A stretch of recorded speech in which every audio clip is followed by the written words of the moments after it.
अभी कलाकारों के लिए कोई संदेश आपकी तरफ से क्या कहना चाहेंगे हम सबके लिए? आप सबको यही है, कला के प्रति आप लोगों का प्रेम बना रहे और हर कलाकार एक दूसरे के प्रति श्रद्धा प्रेम सम्मान बने करते रहें, ताकि छत्तीसगढ़ी फिल्मों का दिन बुरा मत आए, अच्छे दिन आए। और छत्तीसगढ़ी फिल्मों में सिर्फ नाच गाना और कॉमेडी ही नहीं, हमें आज देश और छत्तीसगढ़ की समस्या को लेके चलना है।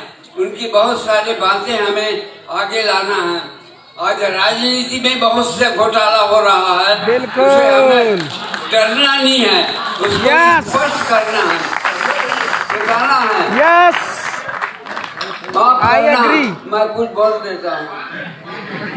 बिल्कुल बिल्कुल। हमारा काम सिर्फ हंसाना कॉमेडी करना नहीं है, संदेश देना है, समाज को सुधारना है, समाज के गड़बड़ी को, राजनीति की गड़बड़ी को, सबको सही लाइन में लाना है।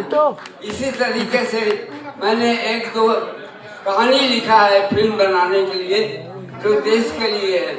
एक है मेरे पास एक था गांधी, मेरा छत्तीसगढ़ी प्रशासन है, और दूसरा है एक छत्तीसगढ़ महतारी प्रशासन बनाया हूँ।